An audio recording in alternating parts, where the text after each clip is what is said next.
نن محترم ورونو د سجده سهوي پوښتنه کړې وه چې سجده سهوه طریقه یې څنګه ده، څه وخت لازمیږي. محترم ورونو د سجده سهوي طریقه داسې ده، لومړی په دا څه وخت لازمیږي پر انسان باندې، څه وخت واجبیږي. په ترک سره د واجب، په تکرار سره د واجب، په ځنډ سره د فرض، په دغه وخت کې سجده سهوه لازمیږي. سجده سهوه به څوک داسې کوي چې په اخره ناسته کې اتحیات یې وویله تر عبده و رسوله پورې، یعنې اللهم صل و اللهم بارک و اللهم ربنا به نه وایي.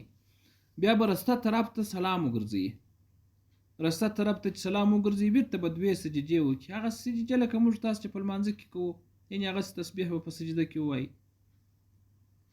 بیا به وروسته دوې سجدې چې وکړلې بیرته به کښېني، اتحیات به شروع کړي، اللهم صل به ووایي، اللهم بارک به ووایي، اللهم ربنا به ووایي، دواړو خواو ته به سلام وګرځوي. بس د ده لمانځه بیرته کامل سو، لمونځ یې بیرته پوره سو، لمونځ به همدغسې پوره کړي.